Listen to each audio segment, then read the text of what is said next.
today's guest is multi-creative model and designer in the fashion and entertainment space.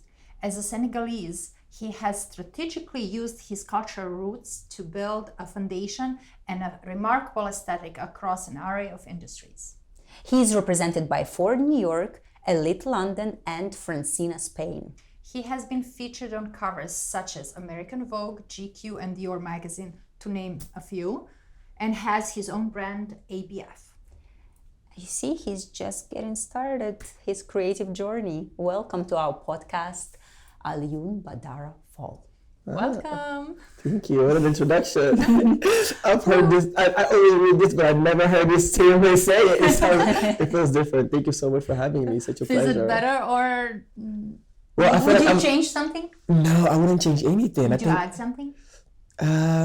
No, I don't think I will add anything. I feel like I'm just in a part of my life where I can change and evolve as much as I can. And can change my title at any given time. So for right now, it's perfect. Yes. Awesome. Perfect. Go. I mean, we want to know everything about you. Let's start from your beginning. Okay, so I was born in New York. Well, I was born in New York Hospital, but you always say New York. But my parents used to live in Jersey, where I live again now. So I was raised here until I was 5. Then I left in 2000, I believe, to Senegal. And was raised there with my mom and my little sister and my brother. Then I came back in 2014. So when I had my high school diploma in Senegal, I came here pursuing like accounting and then transferred to finance at Baruch, which I then dropped off on after a year to pursue modeling. Before modeling, I was working at Forever 21. That was my first job, my second job ever.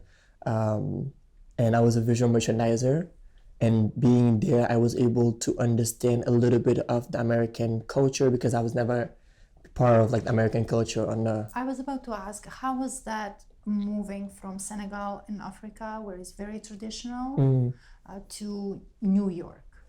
You know, I think it was great. I think I'm very grateful that my parents were able to send me back with them and brought me back again because I was able to understand and know who I am as a Senegalese man and from my heritage and my ancestors. Then also be able to go to a private French school where it was like I had like all these, rich kids that are around, and I'm still able to grasp from their lifestyle and their mindset, which most of them, they embodied the French culture. Mm-hmm. So it was like I was around these two different cultures, which are like very Senegalese typical at home. And then when I'm at school, we only speak in French and everyone is like so lush and polished.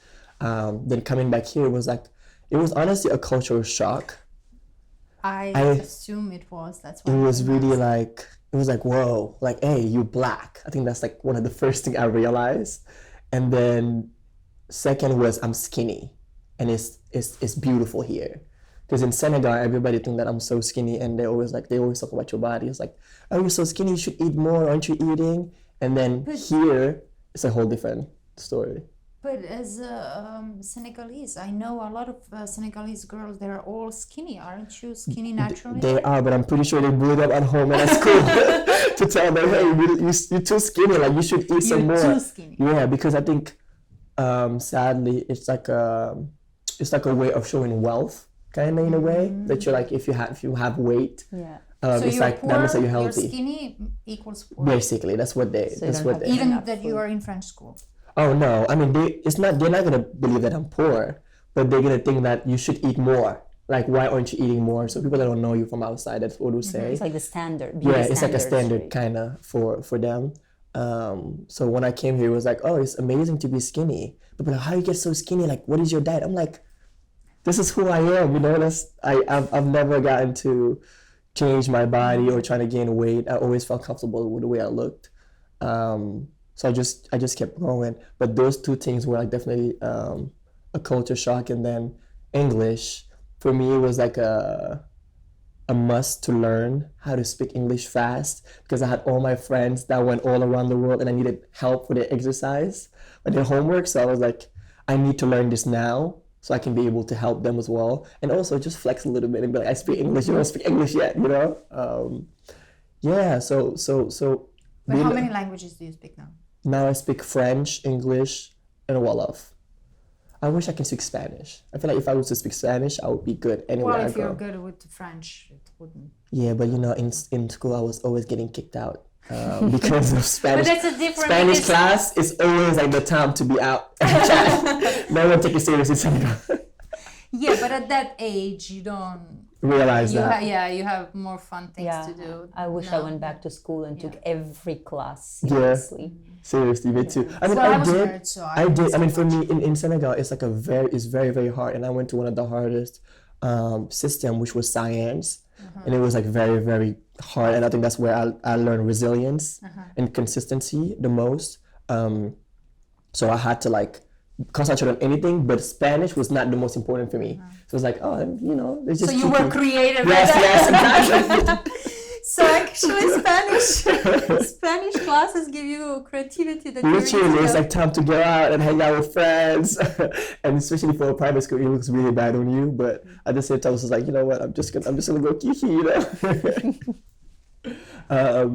So yeah, then working as a visual merchandiser, I started to learn a lot more about fashion because I was always been like passionate about it. Still there or already in New York? No, when I got here. Okay. So I got here 5 months after I went to start visual merchandising. I mean, I was just a sales associate. And funny story, I moved one bag on a rack and they put me in they put you in sections. So Forever 21 Times Square is like 4 floors, and it's huge. It's a huge store. So they put you in a section.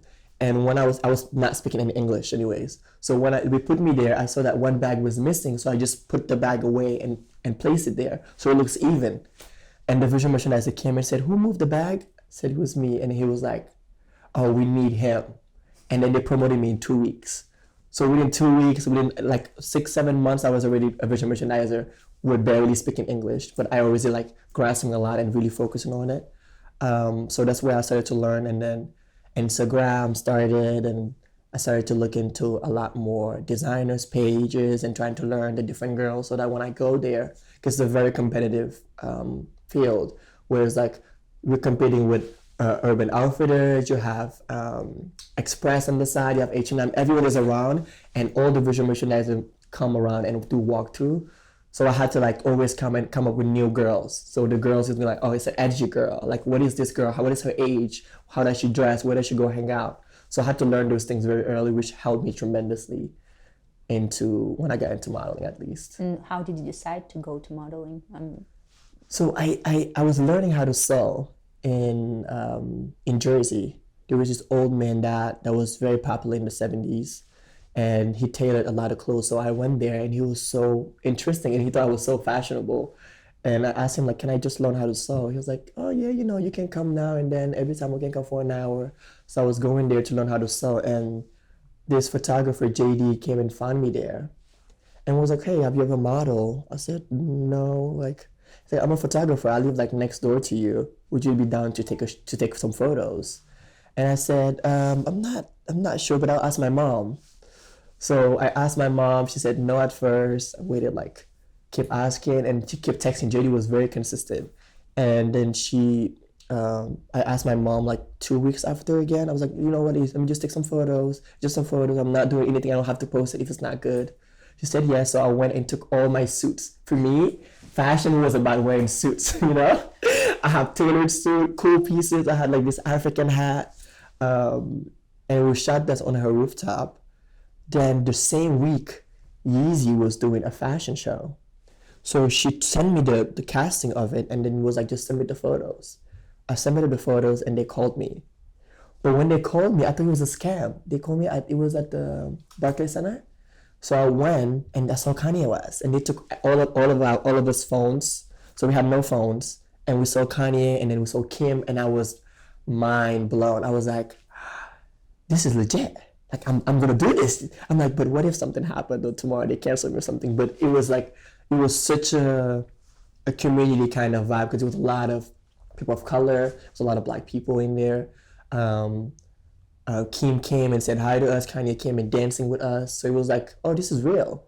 So then I didn't say anything. I'm not dreaming. Like, this is real. Like, this is Kanye West. And me and my mom used to watch the Kardashians back in Senegal. So it was like a 360 moment. Then I didn't tell anybody because if I tell my mom, I think they were gonna tell me no. So I went the next day. The next day was a show. So they call us and we went to the show. They took our phone and it was so many celebrities that are like so popular now. And back then we didn't know who they were and I didn't know of American culture. And since no one have phones, no one can really showcase who they are or be on the phone and act like they're too cool. You have to speak with people.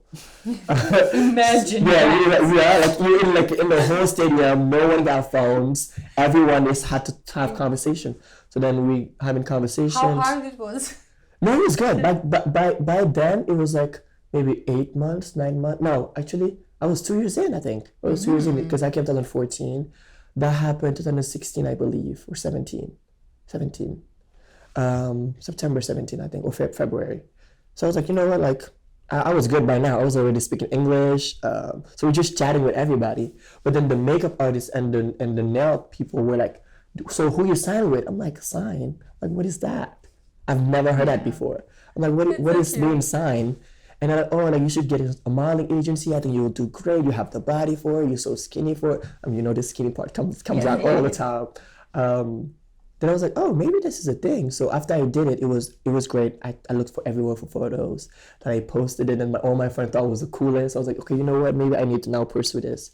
But my family never wanted me to do so. So it was always like a battle of like, oh, like, it's cool you did Kanye West, but this is not something that you're gonna do. You can't focus on this. What did they want you to focus on? Accounting and finance. Yeah. Is it that because of your background, or it's because that's what they're doing? Or well, that's actually true. My dad did accounting as well. My dad did accounting. My mom didn't go to school. She actually went to school for fashion. So she was really good her designing. genes are I think so, but she but she refused it. But I'd be like, it's okay. I'll prove it to you. So yeah, she must be proud now. I mean, interesting. Well, who knows? I don't know. I think she gets only maybe proud when somebody else outside come and be like, oh my God, you are like, Alioune or ABF, that's how they call me in Senegal. ABF mom, can I take a photo with you? Or they'll be like, oh my God, I love what he's doing. Then she's going to be like, can we show this to your mom and say that we love Alioune? I'm going to show it to her. Well, but I'm a mom, so I want to say you never praise your child in front of your child, right? So when he's not nearby, you're like, oh my God, he's amazing, right? When he's nearby, you're like, oh, this one, God help me with this one. I think maybe I wouldn't say like she is maybe 100%, but I think it's changing with time. I think now it's like she can give me an opinion, like even my outfit today, I was like, so what do you think? Like, show me the hat. So I mean, the jacket is youthful, it's cool. Maybe the hat will work. I'm like, okay, cool. I'm gonna go. So it's good, like, to get those kind of feedback. You can tell she's not 100% sure because I don't think that it's not about her not being proud of me. It's more so her being afraid of failure. And your future, yeah. Yeah, 100%. Like that's her job. Yeah, she's doing her job. Yes, being afraid if you're doing. And I tell her all the time. It's like I think also you have to believe people's destiny. Even if everything was to go wrong now, I'll be just fine. There's so many people that had it all and then lost it all and came back again. I think that's part of my life, and that's what God has decided for me to, the path that God decided for me, basically. Have you ever dreamed about career like this when you were in Senegal, little boy, or it just? That sounds interesting. That would sound interesting, but I always thought I was special. My mom always made me feel like I was a very special child. Because of your creative? Well, she never wanted me to be creative. So all my baby photos, I'm painting, or I'm drawing, or I'm using a car. So every single photo is like you always see me with a painting or color pencil. But she would always hide it away from me during the holidays. So during the holidays, instead of me trying to do that, she would not allow me to do so. So I'll go to school and I would draw for my friends and sell it. At school. That's a lot of money. In you as well. Because but I always had to hide it because she doesn't like it. She doesn't want me to focus on that. So I was always drawing anytime I had some time at school for my friends, and I really had good handwriting, so I'll write for my friends as well sometimes. Do you still draw? I stopped for a long time. I think I draw now sometimes when I'm designing, but I'm not as talented as I used to be. So it's like make me not want to be, not make me want to do it. Because I'm Are like, you I don't, sure I you're lost not the talented, or hand. you're just more critical opinion? Maybe I think so. The I think it's perfectionist. yeah. I'm like maybe I don't have the hand as I used to, so I just like let it slide and just do more. So now like putting my work instead, which I know I'm great still at with my brand. But design drawing, I kind of step away from it. Which hopefully like if I'm rich enough and have a lot of time on my hand, I can chill at home and start painting. But I think that's definitely one thing I want to expand on maybe in the future because I feel like I still have that in the back of my head to paint. Yeah, painting, not to sell anything, but I just want, I feel like I would have that love again in a couple of years. It's very interesting, right? That little, you have to cherish that little boy inside of you, and That's how I'm draw, feeling, right? That's what I'm thinking. I think it's gonna be back to me in a few years probably. So we went a little bit off track. So Yeah. you said that you've been told that you need to go to get signed by a modeling Yes, agency. yes. So what was your then So I went to this modeling major. Remember Major Models? But first I walk into Aldo. And there was this kid that actually got stabbed. He was a black male model, and I remember walking into the store. I think that's the moment when I decided I wanted to become a model. I walk into the store. That was the first time I'm ever noticing an advertisement. You see advertisement, but it's not like something that you're soaking in. You just pass it because it's normal. It's Times Square. I have so many billboards, and I'm looking at the kid. I'm like, oh my god, I actually could do this. Like, look at him. He looks so cool. Like he's selling these shoes and these clothes and this accessory. I'm like, oh, maybe I can do this. So I went and started researching modeling agencies. So I would look at all the models I've seen back then. Who are they signed with? So I went to Major Models. I went there with a suit, guys. I'm like, I've never seen that before. A model come into a suit. So I went with a suit. They made me walk. Then I left and they called me back again. And then they were like, we love your look, but we have enough black models on our board. Which was, I did not understand that back then, but now it's like, what? Are you serious? What are you talking about? I was like, okay, fine. I'm not the type of person to give up. So I was like, okay, I'm gonna keep going. So I keep looking at Instagram. Like I would DM some mother agency. I would try the agency. I'll submit it to IMG 1,000 times, my photos. And all of them said no to me. Then I had this agent in Atlanta that said, oh, I would love to come see you, like come see me during Fashion Week. The minute I opened the door, he's like, oh, I'm signing you. I said, ooh, okay, this is amazing, this is great, you know? But still, my parents don't know. They don't know that I'm really trying to do this, you know? They just see me doing like my work at Forever 21 and going to school at nighttime, learning English. So that's the only thing. So I went there, I got signed with him, and the same day he sent me to a casting. My very first casting was Boss. So he asked me to print out photos.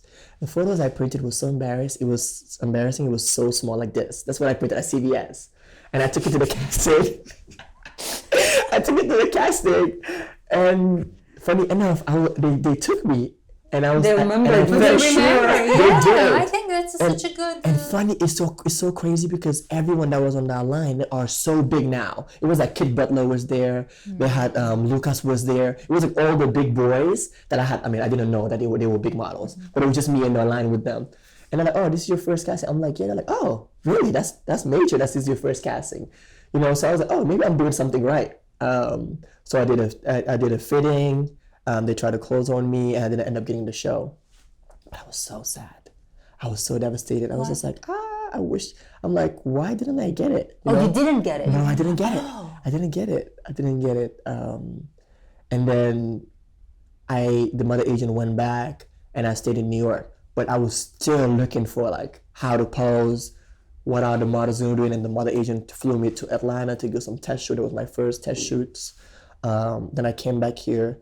I think I stayed with him for another year, and I was like, it's not working. because I'm very impatient and very curious. So I was digging For deeply. a year, nothing happened. Nothing happened. So it was always like casting. I had all the most amazing castings in New York, at least all the major casting directors, but it was not working. So I But left you didn't him. have an agency in New York. No, It was by. it was only with him because he's another agent, but he like represent and he will book also his talent. Then I left him and got signed in Paris with this agency that were just getting started, The Claw. I signed with them. Then I went there for test. Then went back for the first season and did my first show in Paris, which was Junjay, which was amazing, and an amazing and a fantastic experience for me. I think it's the moment when I went to Paris and go to casting that I realized, oh, this is what I want to do, really, because I was able to, because I'm a very people's person, so I was able to meet so many people from different backgrounds. Like they had different stories. We'll go out to all these fashion week parties. Like, it's like you're trying to sneak in, you don't know anybody at the door, but you're trying to get it inside, like, find your way. And it was an incredible, really, truly incredible. And I met this really good friend of mine called Dominic Augustin. That was his first season as well. And he did fantastic. And we met at a party. Then he was like, you know what, you should just meet my mother agent. She's great. She's the best. She only had me. I'm the only boy there. I think it would be great add-on to her. So when I came back, I had this situation with Louis Vuitton that I found out afterwards. So I was like, you know what, I'm gonna leave the agency and I will sign with this mother agent and start fresh.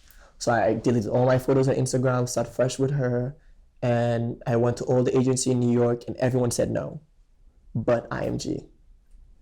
So I signed to IMG in 2018. How many times you submitted to them before they said? Oh, God knows how many times. I was on that website submitting them photos. Every time I got a new digital, I would submit it on all the pages. So you're very consistent. Oh, extremely consistent.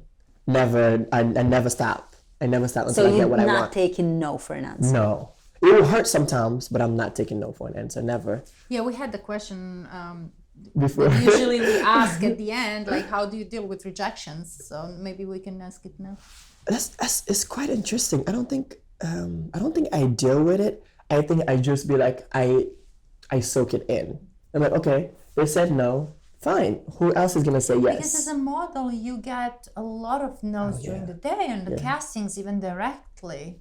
I think if you experience like my career where I have heard no so many times and got my hope up so many times, like being flown out by a brand to go there, do the fitting, they're like, you feel like you're gonna get, because the stylist is liking your pose, everybody's like, thinking that you're gonna get it, and they don't end up getting it. And it's like, okay, like the first time that it happened in my first season when I went to Paris in the June day, I was flown into Milan with Xenia, and I thought I was gonna do Xenia. Because the stylist was amazing. I mean, everybody loved me there. And we got stuck in Germany coming back. I'm like, okay, all these things cannot happen and not me get the show. I didn't get the show. So I spent the whole morning in Paris crying like a baby that I didn't get the show, which was so But I sad. think that happened to everyone, like in the business sooner or later. Yeah, but the consistency led me to now working as my first ever paid job with Xenia as an influencer, which was like a 360 moment. But it was like the consistency, like if you tell me no today, it's not going to stop me from coming back in 2 days or a couple of hours and asking, maybe how about this? So you would change something and Come back. approach the same Person. client And push it. I think for me, it's more so like I said at the beginning, how can I like change and transform myself? What can I add on to my portfolio that will make it a bit better for the person that I'm working? Because I know I have the talent to do it. Yeah. It's just more so like getting the opportunity to do it. And for them to be like, hey, like, we'll let you try it. And I will not fail you for sure. So that's kind of how I take. you remember when we met for the first time? You weren't signed yet, right? No, I don't think so. I remember I saw you. I was like, this guy, he has to work. Like I saw it. I remember. And short after I saw it on Instagram that you got signed with someone and you started to work. Like Yeah, I mean, that's what I was thinking, and I think it was so kind and nice of you, because when I met you, I didn't really know of your career. So when I went home and I looked at it, I'm like, oh my, she's actually phenomenal. Like what? Like what? I couldn't realize it. But then getting those compliments, it was like, oh, you actually can do this. Which is like, people sometimes don't know words, how powerful can they be for somebody else, because you're not knowing me and saying like, oh, I think you're going to do great, like you're going to do amazing. You don't know that maybe before I come, my parents were talking and be like, you shouldn't be doing this, like why are you doing this, why are you wearing this outfit? So it's sometimes empowering to get those energy and feedback from people outside, and then just go back home and be like very tough again and be like, let me start again for the next Some day. reassurance. 100%.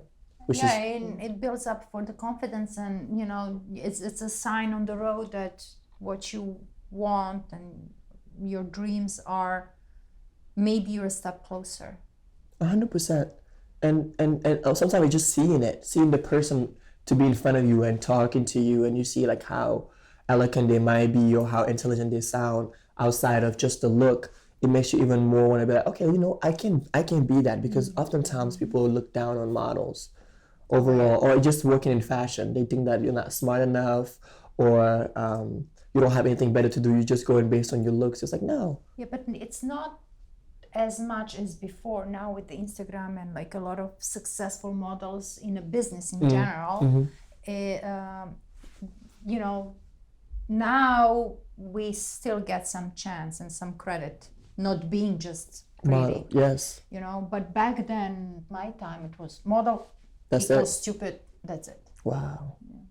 Yeah, very, very sad. And I heard, I don't know if it's true, I heard from a couple of girls, you know, after the career, you know, when they put in a CV, they were models, you know, it doesn't matter what brand they put, you know, they are signed off because of that. Oh, model, oh my God, no. Yeah. But even then, days before, they were still interested in girls who were also doing something else yeah. beside modeling. So it was always important to be. But a it was so hard. I person. mean, with your career, what you can do, I mean, you barely sleep. I mean, when? Yeah, that's true. Yeah. You know, nowadays it's a little bit easier, I think. Oh, I think it's even worse now. You think it's worse? I think it's worse. But I think there's so guys- much competition. Competition. I mean, not from my side. I don't see anybody to compete with me. Yeah. But I think it's more competition, because I also used to scout, and I would talk to other models. But you would see casting directors would ask, "What else do you do outside of modeling?" You know, and for people that are like from my background, that you come from Africa or any other part of the world, you don't have so much of the American culture, which they might find attractive from the European side. So it's like, if you were skateboarders, for me, during when I started modeling, 2018, 19, it was a trend.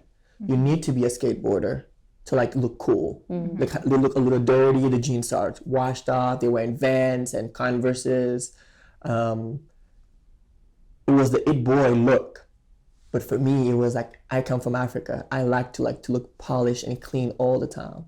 So I come with the most beautiful outfit, and they would hate it. My agent would like, oh, you know, you should just go, you know, basic t-shirt, basic jeans. I'm like, that was never my personality. And my mom never raised me like that, you know? So for me, it was like, I don't think I'm gonna do that. I tried though. I tried after with IMG, especially in Europe. I tried, but it was not like, I would not feel myself. Right. Because it was very hard for me to get dressed. You did too, right? I had that. I remember at some point, our agency, before Fashion Week, they decided that all the girls from our agency has to wear black. So then almost every model, right? You remember? Yeah, I remember. But they were like, don't wear any color. And I was like, it was summer, September, super hot here. And I wanted to wear my flower top. Right. And I was 18-year-old girl. Like, you know, I'm not feeling like being black and edgy. Yeah. I'm not that. Right. And yeah, I didn't feel comfortable. And then I remember I went to Milan right after for Fashion Week, and I did put everything I liked. And you were happy I and was confident. happy and confident. Confident, because what you wear matters a lot. And I think for me, like when I just started, is at the time where there was not a lot of black male models anyways. Yeah. So it was not like as trendy as now. You see like a lot of them. So it was like, oh, like if you sign with IMG, there's probably like 5 max or 4 boys that are dark skinned in that agency. So you have to like kind of fit the norm. But for me, it was never that. It was like, once I've got like a little grasp of what the fashion industry was as a model, I was like, oh, this can be an opportunity. I need to make it big so I can use that to build on my brand. So that became like the motto of my life every day. It's like, okay, how can I do the big brands and I can meet a designer so they can help me build my brand afterwards, or have enough connection that when I have my show, everybody want to come and support me. So that was like the goal for it after. I wanted to ask you, you said it's a trend. Do you think it's trend, the black guys in the industry, it's a trend or becoming a normal standard?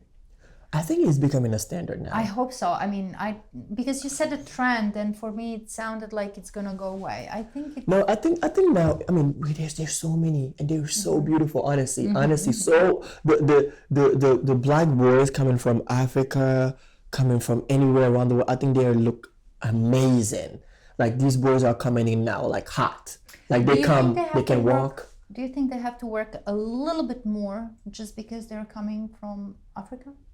I think they do. You think? I think I don't think it's only from Africa. I think as long as the minute you're black in this industry, you have to work triple hard, because they're not gonna open doors for you or like embrace you as easy as fast. You really feel like you almost have to prove that you are willing to do the job. Like when you look at the difference, if you got an African boy now that just came from, I don't know, Nigeria or Senegal or Ghana, they come into the industry, their first casting, these boys know how to pose and they know how to walk. They have the confidence, they had it down already. You get a white boy that just came from anywhere around the world, they just getting, the casting director would get up, because they had the look, they would teach them how to walk. They would not give us a chance to do that. So you're already putting in more efforts than anyone else. So even if you go to casting, your agency or your mother agent will really have to feel like they need to teach you how to walk, because they're not going to give you the time of day to teach you how to walk. So it's like you're already starting by doing double the work. So you have to come prepared. 100%. 100%. And then But do you try think to the push. agencies will put an extra effort? No. No. Which, I think it's not for now. I've been thinking about it oftentimes, where I feel like I get oftentimes asked to be a mother agent for people, and I just can't follow the thoughts of like taking somebody's life and be like, okay, you're from Africa, you have no money, I'm gonna fly you into America or to Europe to give you a chance to start modeling, but then I don't teach you what the industry is. I don't explain to you how you should present yourself in front of these other people, because you don't speak the language. But that's a you never take the mentorship train. as well. 100%. Which I think when you say a mother agent, you're supposed to be a mother of the model. But nowadays it's like, I sign you, I pay it to the client, they want you good, they don't want you, I return you back to Africa. Which to me is like, it's almost evil, because it's like you're not considering that you're trying to change somebody's life and hopes. Because when you peel somebody from Africa and you put them in this world, their whole family, everyone know that they flew out to Paris. So it's like when they go back, what they're gonna say?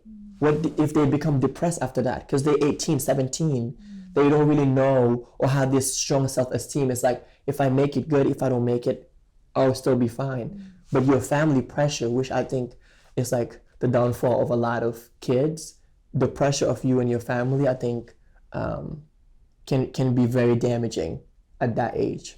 Yeah, and fashion is like really tough. They don't want you. Sometimes you go to casting, they don't even look at you.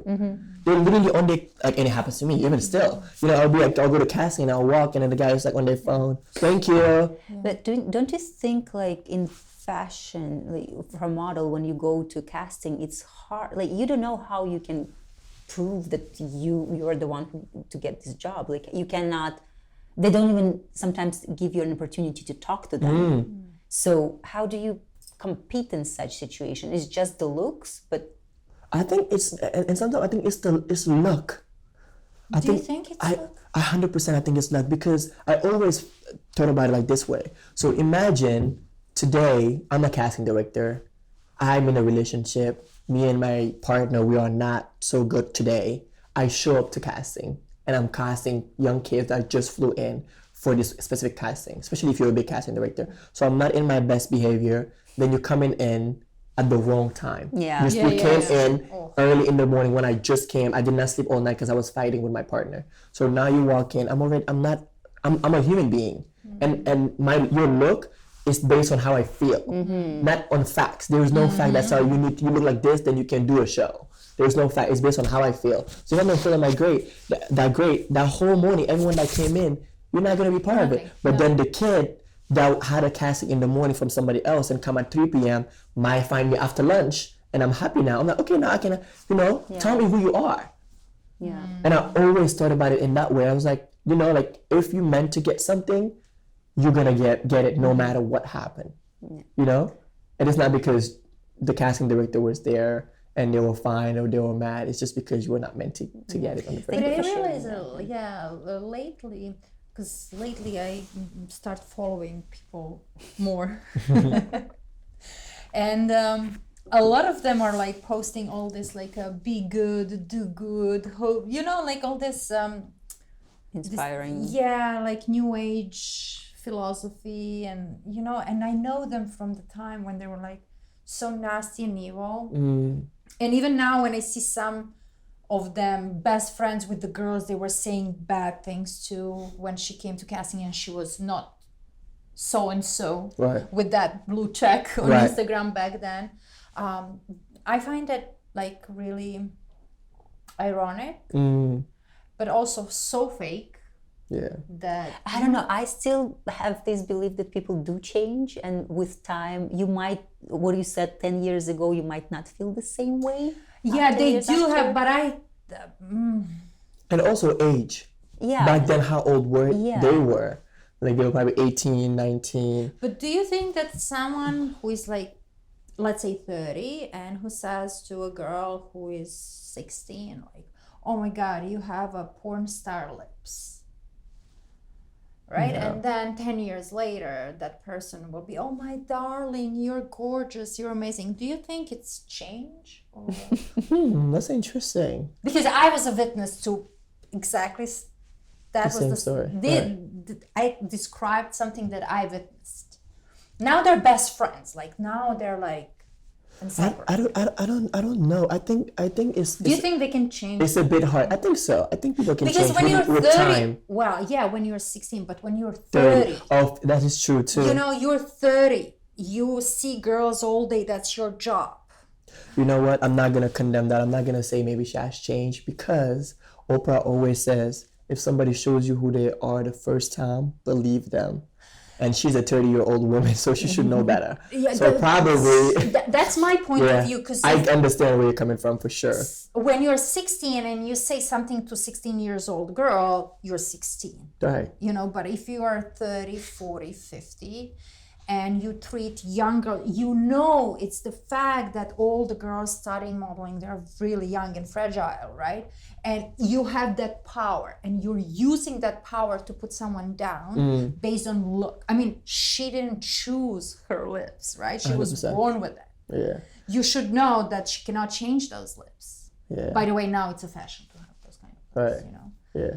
Well, I think I'm not gonna condemn that. I don't think that she might not be the a really good person, maybe. Yeah, that's why I think nowadays they're watching, they're paying attention what they're saying, because you guys now have a power to post on Instagram, oh, this person was 100%. We had no power back then. Which I think is even worse actually, because I think because now you're not able to understand or know what a true person's true color are, because they're able to hide it and they're afraid to get on social media. And I always say that I love the industry so much, but I know there's so many people that are damaged, that are not okay within themselves, and they're able to hide those mean energy. Do you talk to your colleagues, to models nowadays, about that backstage, or no? No, I don't think so. About bad experience on casting or at work? I would do maybe, but I only do it with my close friend, like the guy I was saying, Dominic, or maybe I will do that with him, or maybe people that are close to me. But I always keep it positive on the outside. So for me, it's more so like I don't want to like share the bad experience I had in casting, but I would create beautiful memories. So during Fashion Week, I would bring like all the African boys at a restaurant and sit us all down and have dinner. And just everybody talk about their casting. Some people will be at the dinner and they were like, oh my God, am fitting for Louis Vuitton? I gotta go now. Which is beautiful, because there was not a lot of Black and African African boys. So we kind of all know each other. So it was beautiful for me to do that every season, to bring everyone, and we all having dinner, African food or Senegalese food oftentimes, because I'm Senegalese, you know. So I had to bring them and make them discover, which were very nice, which I think for me was more so building a community, more so than like spreading like the bad vibe, because there's so many bad negative stuff happening for everyone. Yeah. But I also feel if you guys share experience, maybe those kind of things would fade out and like stop happening. Because if we hide, they're still around. Well, I think for me, it's the perception I take on that is that let's make sure we all succeed. Because I think you cannot make change if you don't have a seat at the table. So you have to, I mean, there's so many tables in this industry. And I think if you want to stop that, you'll have to fire a lot of the people that are already in the industry, which is going to be very hard because they've been here for so many years. But I think for us, it's like, how can we make small changes? Like, how many black boys can we get at the Louis Vuitton show? Or how many boys can we get at the Prada show? And how can we all learn like how to walk properly when we're together? Like, hey, like I think you should better make a little bit better your walk. Or how can you pause? I think by us helping each other out in that sense, we all growing little by little, and one day we'll have the power to be able to change those people that are already in power. Because it's the same thing we're just talking about. If somebody show you who they are, it's just believe them. These people already been terrible for the longest time. So it's not by us talking about that they're gonna change. They're just gonna hide it because of social media now. But we have to actually remove them from those positions. But they're still there. I know. But you know what? Look at us. Just look at me. From no modeling career to now like be able to work with all the big houses. And now I'm able to like, you know, like communicate with these brands and be like, I think we should do this, or I think we should shoot it in Africa. I have people that are there and given those opportunities, like a stylist or somebody assisting me. You know what I mean? That's amazing. And it's already changing a lot more. So if you want the change, you have to be the change. You have to be the change. And you also have to, and I tell us all the kids, it's like, don't just come and be like, the industry's terrible, the industry's bad, blah, blah. I think they can kick you out in 2 seconds. I don't think it's bad industry. I think it's amazing. The industry? Yeah. No. I mean, I think a lot of people, when they're kids and they come in and they get depressed or they kick them out back home and they have so much debt, they cannot think of positive perspective of the industry. Because if we're not having this conversation now, no one else is really having conversation about fashion, about the truth side of fashion. Yeah. Everybody's just going there with blinded. Everybody want to gatekeep. So it's like, how do you get this job or how do you get this email? Like, share it. Whatever you're supposed to get, you will get it. Whatever I'm supposed to get, I'm gonna get it. It's not because I give it to you that I'm not gonna get it anymore. So I think those conversations, have them, is very important, but also show them like, hey, like, you know, I did it. You know, exactly. And then now it's like, I'm part of the conversation. You cannot ignore me anymore. You have to acknowledge me. And I wanted to ask you about, you started to talk about being a mother agent to those boys from Africa. So you didn't dare yet to be an agent for any of them. No, I did scouting. I did scouting for an agency in Paris. But for me, it was more so like, I just can't. I need to feel as confident as I could be to be able to do that, because I think it's so much pressure and so much time to consume somebody else's life on your own hand. And I think I cannot focus on that as of right now, because I have my own career as well, and it'll be very hard and very dishonest of me to do the two. Would it be something that you might consider in your future? I don't know. I honestly don't know. Maybe I'll do that. But I've seen like a lot of friends now doing it already in Senegal, which I think maybe me being somebody who's giving them advice or opinion outside might be more helpful, or like propose as well to certain models about different agency in Africa or even here. I think I feel more comfortable with that, because I want to, like, if I'm doing it, I need to do it right. And as of right now, I know I cannot have the capability to do. So as of now, you're doing modeling, designing, creative director, right? What I'm styling as well. Styling. I'm an editor at large for Rain magazine. Can we talk about Setou? Yes, absolutely. I would love to. So Setou, it's a show that I started during the pandemic, which I wanted to have Vlada so badly to be. You can have Oh, my honor. Yes, I do. Please. Well, it's coming back. It will be coming back this year, inshallah. And it means mirror in Wolof, which is the reflection of yourself. So when I'm looking at myself in the mirror, I see Alioune Badara Fall, Senegalese, all my struggles, all the no's I've heard, all the success I've made, all the friends that I have. And for you looking at the mirror and me looking at myself, you see Alioune the model. You just see everything that's beautiful, everything is on Instagram, his dresses, his fashion. And those are two different personalities and two different people. And I think for the longest time, I've never seen anyone do interviews with people where they're communicating about the truth of fashion. Like, how is your mental health? Like, are you okay? Because you was doing the pandemic as well. How do you feel about your first job when you got paid? What do you do with that money? What is your career? Like, how can you teach somebody else that came from Jamaica that had no idea of the modeling industry? How can you help them? So it was like a conversation I was holding with. Thankfully, I had like great friends that were all successful in the fashion industry that was able to share their story with me, which I'm very, very grateful for. And it went on for like about 30 something models that I've done it with, and I did a partnership with like IMG Models as well. I did it on their channel. I did it with models.com as well, which was honestly one of the best things because I discovered that during the pandemic, and I always hated my voice and the way I sound. And you know, after doing it 1, 2, 3 times, I'm like, you know what, I can do this because, you know, like I'm very comfortable with myself, and that was also able to help me learn more about the fashion industry and learn more about people's struggle and help me during that time to overcome those obstacles I might face in the fashion industry. Yeah, that's what we're doing here now too. I love that. Yeah, which, you know what? I always said no to interviews. Oh, Yes. thank you. I was the one. Yeah.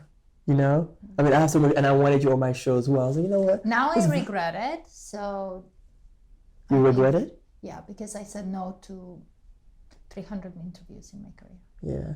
Well, for me, I think now I hated my voice too. Oh, you did? Yeah, I still do. No, you have an amazing voice. So I don't listen myself very often. Like when it's my turn, when I'm doing editing, I Skip it? No way. no, I don't skip it. I just turn it down a little bit. I'm like, "Oh, this person is just so annoying." But you know, I was saying that to a friend of mine. I think now it's like, it's time to embrace everything about you. I think it's time to like, if you don't like your voice, who will love your voice? Yes. You have to love your voice, you know? I've always hated my nose. And now it's like, okay, you know what? It's a big nose. I have to take it on now. You know, I think now Nose is very often hated by people. Yeah. Yeah. I don't know. I love everything about myself, but just my nose for some reason. Yeah. When I was a kid, I would do this all the time. So I feel like I might change my nose after as I grow. But now it's like it's fine. I'm still very unique for my look. So it's like I'm gonna embrace it. So I wanted to share this. A couple of years ago, I read an article of editor-in-chief of Vogue, I think French Vogue, I'm not sure.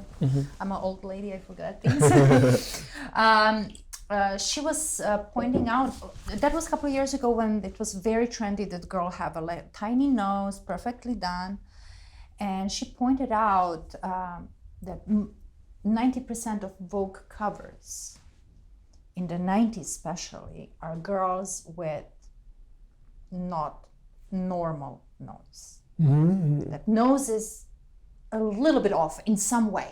Oh, really? And when you go back and when you look at those covers, it's true. Not even one girl has a perfect, not perfect by whom, Right. you know? Right. By whom? That's very true. And it made me think about, I think nose gives us personality. Very true. Because when you see, I took out all the Vogue covers that I have, you know, I was like really trying to figure it out. What is about nose that most of girls hate?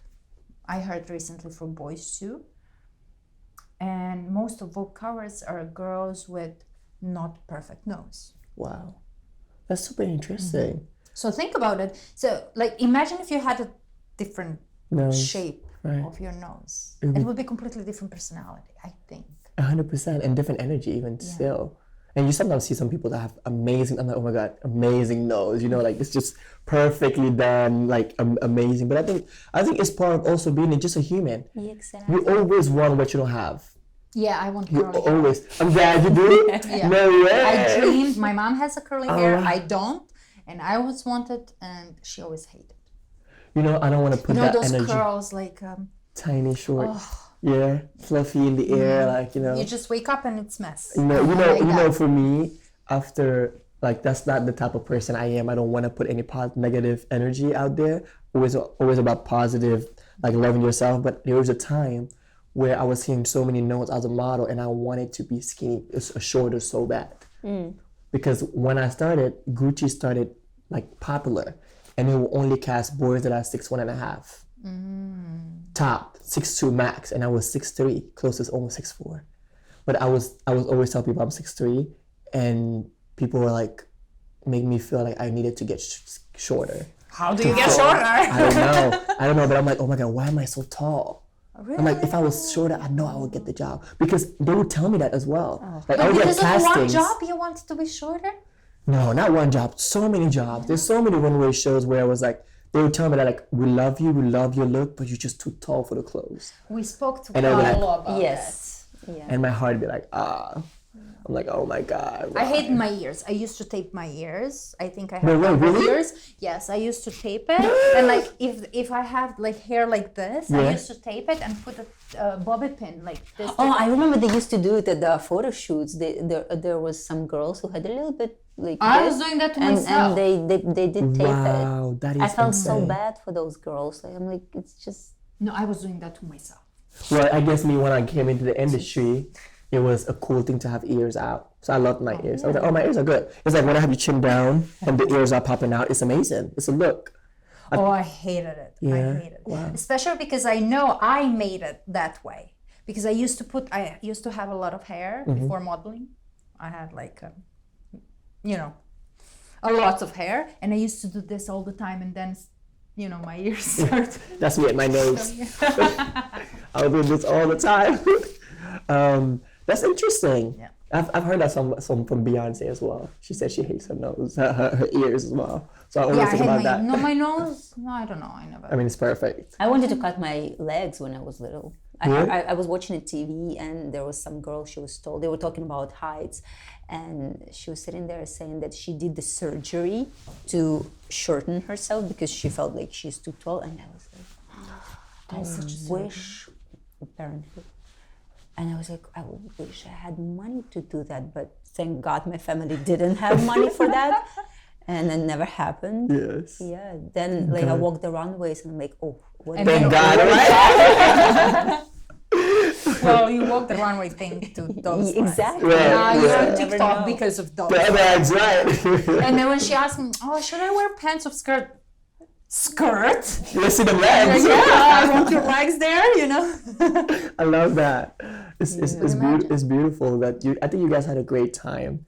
It was a very hard time as well for you guys in It the was fun. fashion. It was But I think for us, it's like now it's like it's even harder. I think. But it was. I think our time was better because we spoke more. There was To no each other? Yeah, to each Yeah. other. Oh, yeah, for sure. We were friends. We had like really fun in the backstage. Now you walk in the backstage, everyone is in a corner Yeah. on their own. Yeah. No, we should. We forced ourselves to get out of our comfort zone and go talk to people. Yeah. I mean, end of Fashion Week, last week of Paris, I didn't want to talk to anyone. I hated everyone. I just wanted to sleep. But first 2 months, I was more talkative. Yeah. No, I think it's just a fun for people that are like that want to get into the industry. It's a fun industry. Yeah. It is. But I just It is wish so they were not creative. making people start at 17, 18, 19. Well, we spoke to agent from Ford, Paolo, and he's saying that nowadays the age are not as limited and they're not even asking anymore as they used to. I You doubt. don't have 16, they- I 15 mean, girls now. I think you do still. They're the one that's walking every show. I think they do, but that is also since that's the problem. That's even worse. The fact that they're not asking. It's like even if she's 15, they don't care. You know what I mean? Yeah, At but least they're if they know, assuming- they're I able to would- do something about it. But now, if they're not even asking, it's just about the younger you look, the better it is. And remember now, you guys' time, you have a career. If you walk McQueen this year, you're gonna walk it again next season and the next season. Most likely. Now you walk for one show, even if it's exclusive, you don't have a guarantee walking the show again. Yeah. The casting directors are always asking for new faces. It's like we want new face, we want new face. Gucci's is just starting the launch of a new brand, the new creative director. So now we only need new faces. So it's worse. So it's like if you're a new face this season, what are you next season? Are you gonna walk again? Because I'm sure you're not gonna have money. You're gonna be in debt for walking shows in Paris when they take 60% of your check, and they have to put you in a hotel and your cars and flights. So now you come back with no money, with high hopes, thinking that you're gonna walk a lot of shows, and you don't walk anything. So now you go back home with more debts again. You know? We have to talk to casting directors about this. Yeah. Because they're the one who are in charge of. Yeah, 100%. Because I think that's one. I feel like we're talking so many negative aspects of it, but it's one part. Not negative. I don't think this is negative. I think it's important to talk about it, but it just sounds like so bad, you know, because it's like now you don't have access to the designer. The designer could have before pick and choose. This is my muse. Like I want her to be my muse now for the brand. Now you don't have that. The casting director is kind of the one that decide. These are the only models I want to present to the designer, and he has to choose from whatever he feels is right. So, but there must be a story. Why is that happening right now? The casting director is having too much power. But wait, it used to happen before too. Like, for some you clients. can be lucky if designer sees you somewhere and be like, oh, this is the one I want. But That happened to me. That happened to me for my jackets. I also heard a lot of stories like that from. Well, no. So I don't think much changed since didn't, then. yeah. So, but that needs to change, I think, because I think as a designer, you need to be able to also tell like who you like. You know, there's a lot of girls where they were able to get the show because they were walking out the casting, the designers walking and like, oh, I like your look, like, you know, come back, or I want you some to the show. designers have so many other things on their mind, and they trust casting directors' opinion, and that's why they exist. But then there's a problem there as well, because the casting director also have their own agenda. So they have competition between casting directors, they have beef between different agents. So it's not a flat on chance on every model that walk into the industry. It will never be. I understand that, but I think there should be a level of giving the chance, not using the same girls for every single show. Like there's casting director is like the minute you see the casting, you're like, okay, I know who this is.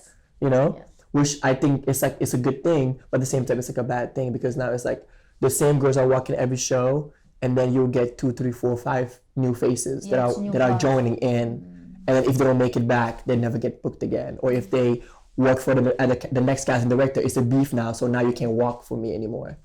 That happened to me as well. Which I think it's like it's a liability for as a model because you're just coming here to do your job. Yeah, I think so. What was the point in your career when you said to yourself, I succeeded? Did you have that moment? Or are you still waiting for it?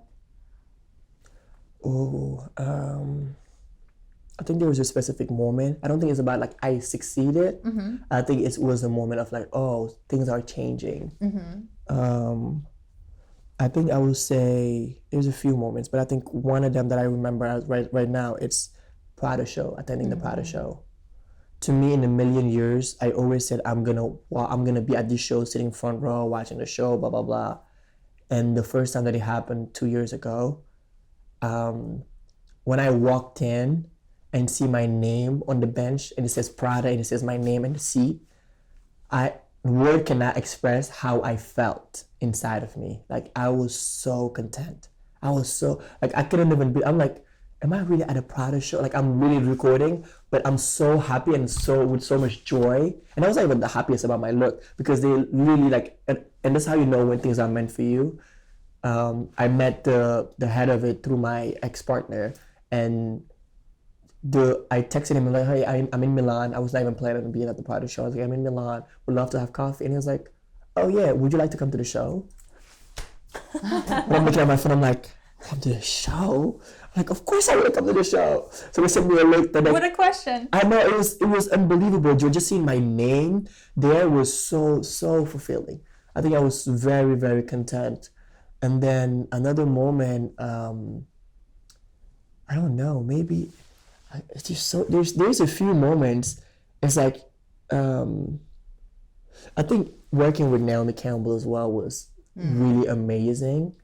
That was last year, and it was my first time meeting her and being so close to her, and her being so amazing. It's like such an amazing human being, and just seeing the way that she lived her life freely, and the way that like she just expressed herself, the way that she moved, like with the whole energy and the aura. It was like, oh, I love this. I love the feeling of this. You know. What were you working for with her? Styling. We're styling her with my colleague and really good friend Ugo Mosey. We were working on styling her for the Fashion Week season. So I think that was also like a highlight for last year. What is on your bucket list for the future? For the future, ooh, that's an interesting one. Setou? I think 100%. Wish I already started it, so it's not like I was like, oh my god, I'm gonna do it again, because I know also it's a lot of work. But I think it's important and it's neat and it's required for me to do so.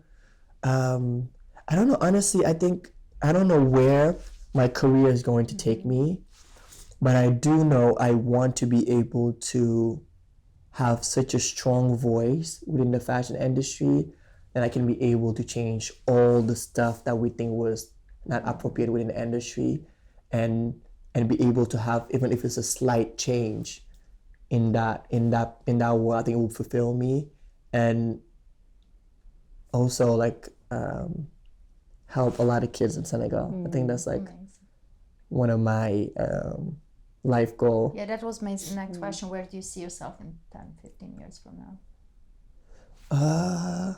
Hopefully married with kids.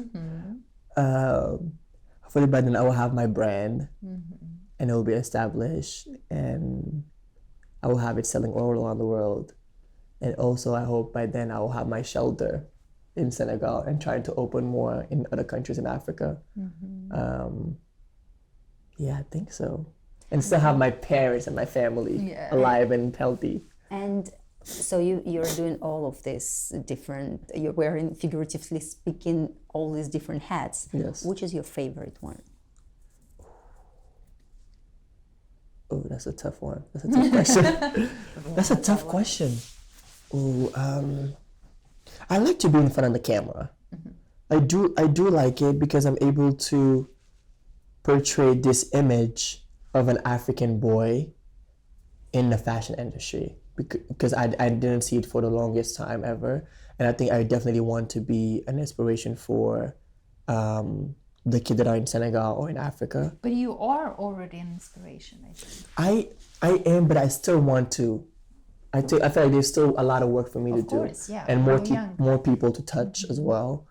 I think that would be one thing probably, and so there is something humanitarian inside of you that is, because every single answer we got today from you about different people. Yes. Yeah, I mean, I think empathy is like really strong in you, and I think that's amazing, and maybe that creative part of you with that empathy in you will make a change. Yeah, will make it. I mean, not will. It's already making. It's already making a change, and it's just going to be a snowball impact. No, thank you so much. Older you get, because you will have more time, right? Thank you. I think that's what, because they sometimes say when you come to life, everybody have a purpose in life. I do believe my selfish purpose is being creative as a human being. Why do you think it's selfish? Because I want to fulfill the photos I want to see, the clothes I want to wear. Those moments are still fulfilling me as a human. We all do something to fulfill ourselves. But it's also fulfilling us when we see that beauty that you create. Right, but in my small head, it's seeming like it's so selfish, because at the same time, it's like you're portraying this image of yourself that sometimes some people don't have the money for it. Yeah, but when you say selfish, it sounds negative, but I think that's a very positive thing, because if you're fulfilling your dream, right? The dream, your dream would inspire others, because I think if we are just giving ourselves for the sake of others, we will be unhealthy mentally and unhappy. There will be nothing to give from. So that's how I feel about it. So I feel like the fashion and the creative journey, it's for me, it's fulfilling me. It's able to have this strong energy and this strong desire to do more for others, because the others part is the mission. But that's a healthy way of doing it. And well, so me sometimes I'm like, is that kind so of you selfish? first fill it up and then you give. And then spread it out. Yes, but exactly. I don't think that's selfish. I think a lot of people we meet, they don't know what they want. They don't know what is there to, for them to do, or they don't know how to fulfill those holes inside. Right. And thank God you know. Yeah, right. I don't think that's selfish. I think that's very. I didn't think about it from that perspective. Yeah. Maybe. But what I wanted to point out is, I hope your mom will see this episode. I'll be very proud of you for that, because I think that humanitarian and empathy is coming from the family. You cannot learn that on the road. 100%. I think your mom did an amazing job. Oh, thank you. So well, I definitely got that from her. She's so empathetic. She was quiet every second. Everything she sees, she's always and she raised me to be somebody who's always never. You should not ignore somebody that come in. She would see sometimes just somebody. I'm like, oh, I just met this person. They're not feeling the best, and I forget about. I just said it in a minute. She'll ask me again, oh, how is that person doing? Yeah. Did you reach out? I think you should reach out. Did you help them? I think you should help them. Even though sometimes I'm not okay sometimes, but for her it's always you come to life to help people. You should help people all the time. She gave you a freedom to think about yourself as well. She gave you a freedom to choose and fulfill your dreams. And that's why you have a possibility to give it to others as well, because you're happy with yourself. Yeah, I think she definitely gave me that, because I think, and I hope I'll be able to do the same thing for my kids, because I think it's like a mission in life. If you have kids, you really want to give them certain values that will help them throughout life. And I think for her making me feel like I was special, or I'm somebody who just need to do better for the world, I think that helped me to be in the position I'm in now. Because if I would have given up back then as a model, I would have never had a voice or do anything that I'm doing today. Exactly. But the fact that I was like, I got this, I got to look for it, I'm still gonna keep pushing for it no matter what. That was like the most amazing gift somebody can ever give you as a human being in this world. She will be super proud after this episode, I'm sure. Yeah. What is your mother's name? Cheddle. Thank you so much for such a beautiful boy. I agree. Do you have any regrets? Do I have any regrets? Do I have any? Business-wise, I mean, career. Would you? No. If you could, no. No. What would you say to younger Alioune, from this time perspective? I think I would tell him to be more calm. Calm? Yes. Because I'm very agitated. I'm very agitated. I don't drink alcohol. But if you come find me at a party, best believe I'm the life of the party. I'm centered. And I think as I'm growing now, every time I find it so beautiful for people that are so calm and poised. And I think I aspire to be that maybe as I grow. So I'll just tell her like be patient as well. Be patient with yourself, and just keep thriving and keep being consistent, because the consistency got you to be where you're at today. Yeah. So try to keep forging that narrative and that strength of knowing who you are, knowing your background, and just keep believing that you can conquer the world. No matter where you came from. That's for sure. Yeah. Would you do the same job even if you didn't get paid for it? 100%. So you are having a career of your dreams? 100%, yeah, I can say that. Vlada, anything else? I can keep going for hours. Right? But we have to run so it up. Inspiring. Thank you so much for sharing everything. I mean, I wish we have more time, and maybe we should have you again. Yeah, I was about to say. So we're gonna follow your steps from now on more deeply. Okay. So when you have Setou, when you have something new, you call us, and then we can talk about recent 100%. career achievements. Yes. And maybe catch up on something we missed today. Yeah, Right. I mean, probably there is a lot of things that we missed. We 100%. Yeah, and maybe we just cracked. Right. yeah, if you guys have any questions, please write it and we will address it. Yeah, we read all the comments. Time for our game. Okay. Difficult one. I Difficult always say it, it's difficult. Okay, so let's just see. get- I mean, I'm just get ready. I'm okay? ready. Do I need to take my See jacket how off? good you are at this. Wanna start? Ready? As one ready. So 2 options, only one is the right one. Yeah. Only one answer is the right answer. Okay. No thinking. So no thinking. Yeah. Just snap. No, just okay. not right now. Okay. Okay, show or editorial? Editorial. Book or portfolio? Portfolio. Photographer or stylist? Stylist. TV series or theater? Theater. Take out or dine out? Dine out. Board games or card games? Board games. Tulips or sunflowers? Tulips. Fishing or kayaking? Oh, fishing probably. I never did it. But fishing. Audiobook or ebook? Audiobook. Broccoli or squash? Broccoli. Fresh juice or beer? I don't drink alcohol, so fresh juice. Pineapple juice specifically. Is that a religious decision or not? Both. Both. Personal and religious. History or science fiction? History. Ability to travel without passport or ability to read minds? Ability to read minds. Ooh. You know, like I'm like, oh, what's she thinking? I'm like, are you ever a little Do you ever stop? Tacos or burritos? tacos Shopping in store or online? in store? Shower or bathtub? Shower. I can't fit the bathtub. I feel like my legs are always out like that. Football or basketball? Football. Oh, sushi or creme brulee? Sushi. Sushi. Yeah, I like sushi. Well, was it hard? You passed. I passed? Yeah. Yeah, I got the vibe check. Yeah, 99.9. Yeah, I'm pretty sure 110. No, I don't think there's a wrong answer, but it's There is not, no right. it's not bad. It's not bad. It's okay. You know. We just want to get you to know you a little bit better. But yeah, I hope that helped, and I'm very very grateful and thankful that you guys. I have Invited one me more here. question that Sure.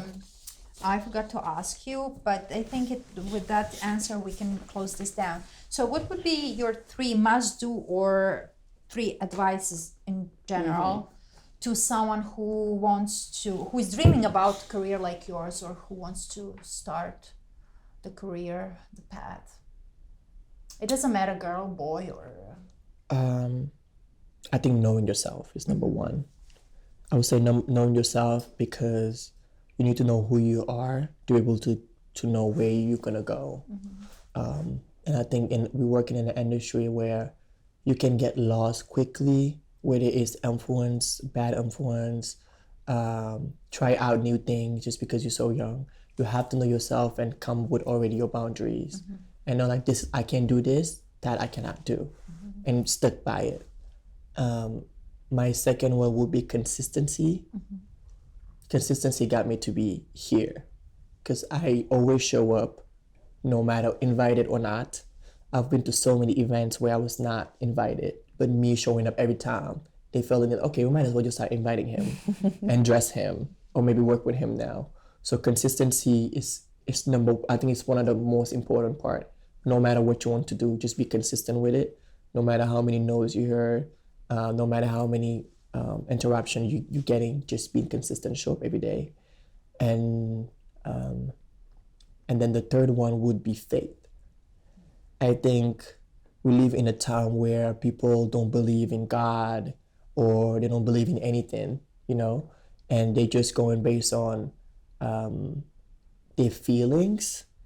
But I think it's very important to have faith, because if you have faith, then you're able to have so much confidence with yourself, in the sense where when you don't get a job that you really wanted for the longest time, you know that you were not meant to have it.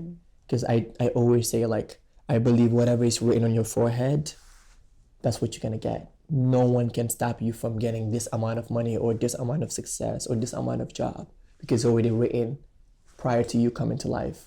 I think it's just more so, how can you maneuver to get to that place? It's not by being consistent, by showing up every day, and also just praying and believing in God as well. I think that those are my three.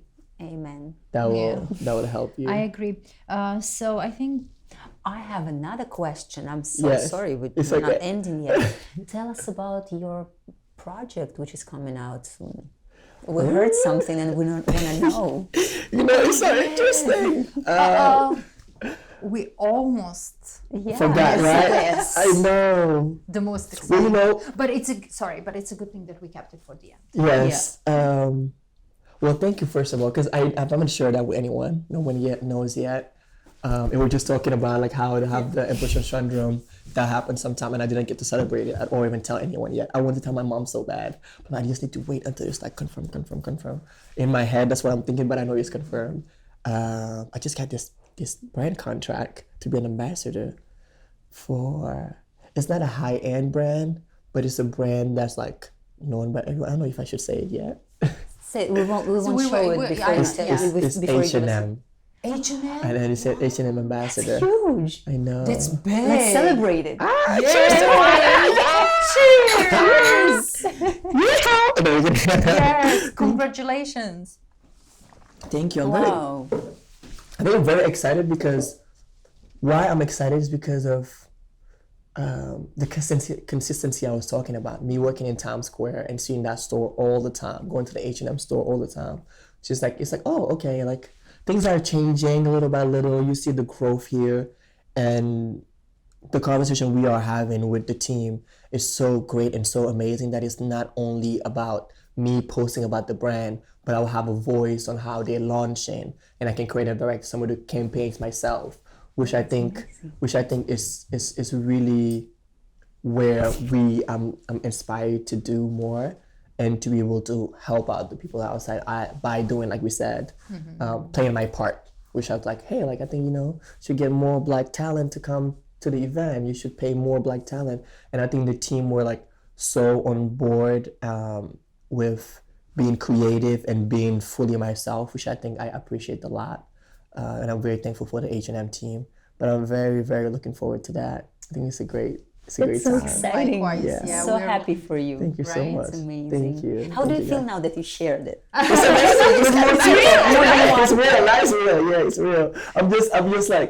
I'm just thinking, because I'm gonna make this a lot longer, but why I'm so scared of that, when I signed to IMG, is such a big deal, and I did a celebration and I had a dinner with my friends, and me doing that didn't lead to anything.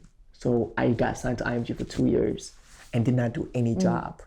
So that kind of like pull me back now to be like, okay, maybe I need to maybe hold these wins until like I have to post on social media, then people can see. But me doing it prior to it happening might jeopardize. Yeah. Yeah, I have that feeling very often with this project as well. I was hiding it for such a long time. Yeah, but some things you cannot hide. Yeah, but I mean, you can also just celebrate the fact that you were chosen. 100%. That's right? true. That's just very that true. fact alone. That's very true. That's very true. I think I will do so. Maybe I honestly don't know. I don't know yet how It's I still should too fresh. approach it. Yeah, I don't know how I'm gonna approach it yet, but I definitely want to talk about it with my audiences, my community, because I think it's important to share those things. Might be maybe a small thing for them, might be just like a small contract, but for me, it's like, hey, like, we have been doing this for so long. Every time we've been consistent. Now it's like, if I can do it, you can do it, and the other person can do it. I have goosebumps. Yeah, know? right. That's So like, amazing. let's just get it popping. Because we can all do it together. There's no boundaries. There's no ceiling. The sky is the limit. 100%.